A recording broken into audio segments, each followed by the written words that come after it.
Solange, la souris. Il était une fois une petite souris qui s'appelait Solange. Solange aimait le fromage à tel point qu'elle passait le plus clair de son temps à en manger.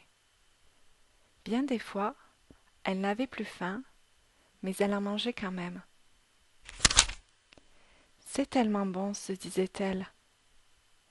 Lorsqu'elle n'était pas en train d'en manger, elle se mettait à compter les bouts de fromage qu'elle avait en réserve.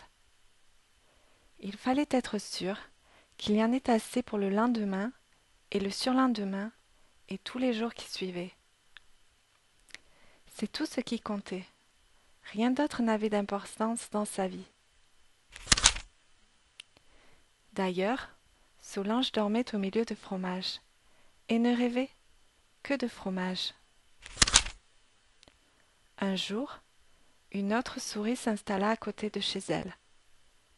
Au départ, Solange n'y prêta pas attention, mais celle-ci se faisait de plus en plus visible.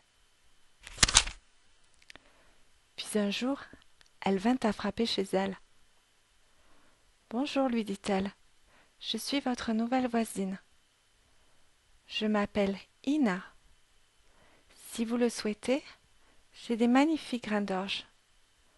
Cela me ferait plaisir de vous en offrir. » Solange, bien entendu, n'était ni intéressée par sa voisine, ni par les grains d'orge. « C'est bien gentil, mais je suis très occupée, » lui dit-elle d'un ton sec. Ina lui dit « Très bien, je comprends. Une prochaine fois certainement. » Et elle partit. Quelques jours plus tard, Ina fut prise d'une forte douleur au ventre. N'allant pas bien et ne sachant qui trouver, elle se rendit chez sa voisine Solange. « Veuillez m'excuser, lui dit-elle. Je souffre terriblement et je ne sais pas quoi faire. » Solange, en plein milieu de son repas, fut extrêmement contrariée de cette intrusion. Mais voyant Ina souffrir ainsi, elle ne put s'empêcher de l'inviter à entrer chez elle. « Allongez-vous sur le canapé, lui dit Solange, et permettez-moi de finir mon repas. Je ne peux pas réfléchir correctement lorsqu'il est l'heure de manger tout ce bon fromage.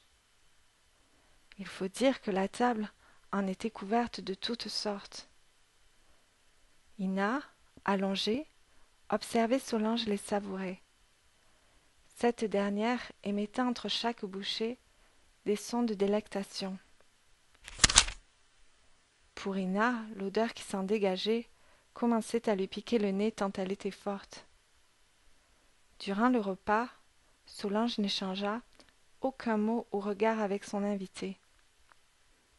Une fois terminée, elle se mit méticuleusement à ranger les quelques parts de fromage qu'il restait, puis s'installa à côté d'Ina. « Alors, que se passe-t-il » lui dit-elle. « Je ne sais pas. Ces douleurs ont commencé il y a quelques jours, mais maintenant elles sont bien plus fortes. »« Peut-être avez-vous mangé quelque chose de mauvais ?» lui demanda Solange. « Je ne mange que des grains d'orge. Je sais qu'ils sont délicieux, et c'est tout ce que j'aime, » lui dit-elle. « Comment ça? Vous ne mangez pas de fromage? »« Non, je n'aime pas ça, » lui dit-elle. Très surprise, Solange lui dit « Je crois que vous ne savez pas de quoi vous parlez.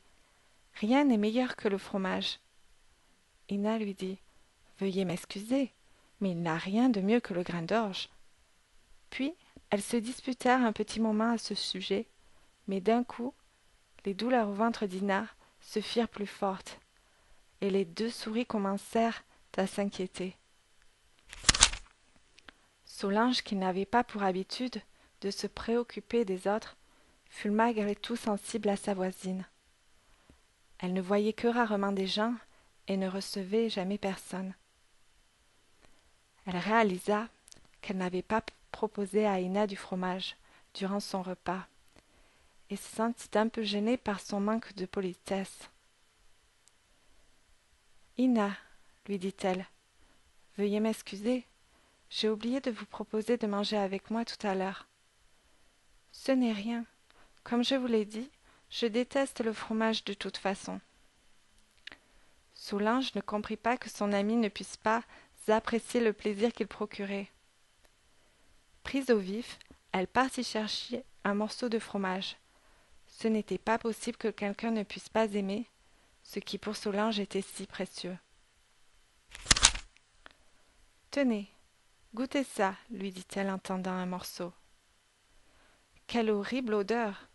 Je ne pourrais vraiment pas manger ça, s'exclama Ina. Peut-être n'avez-vous plus faim? Quand était votre dernier repas? Il y a 3 jours. Je n'ai plus d'orge pour l'instant. Alors vos douleurs sont dues à ça. Il faut que vous mangiez du fromage. De plus, je n'ai absolument rien d'autre.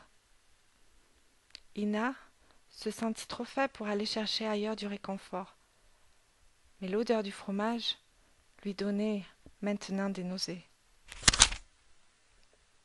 Devant l'insistance de Solange, elle croqua un minuscule bout de fromage, en prenant bien soin de se boucher le nez. À peine avait-il frôlé sa bouche, qu'elle courut s'en débarrasser dans la poubelle. « Quelle horreur !» lui dit-elle. « Je ne pourrai jamais. C'est infect. » Solange décida de sortir toute sa panoplie de fromages, et même ses favoris, ceux qu'elle sortait que lors des grandes occasions, c'est-à-dire jamais. Mais rien n'y faisait.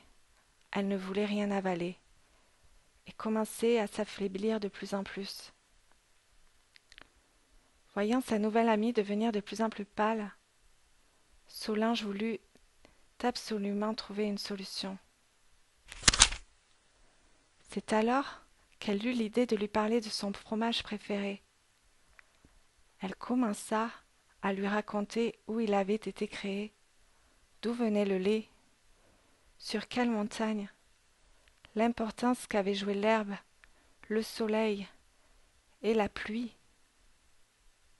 Solange racontait avec passion le long chemin qu'avait fait ce fromage pour être ce qu'il était aujourd'hui, et que tout cela arrivait par la succession de merveilleuses choses, dans le but d'être apprécié un jour.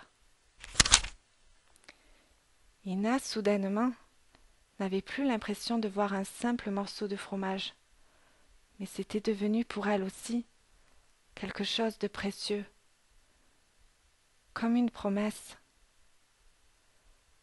Elle prit la part qui se présentait devant elle, puis l'amena à sa bouche.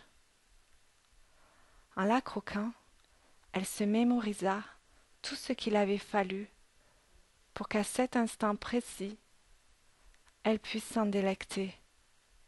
« C'est merveilleux, dit-elle. C'est même délicieux. » Solange n'était pas peu fière d'avoir convaincu son amie, et de plus ses douleurs au ventre disparaissaient. Les jours passèrent, et les sourires devinrent de très bonnes amies.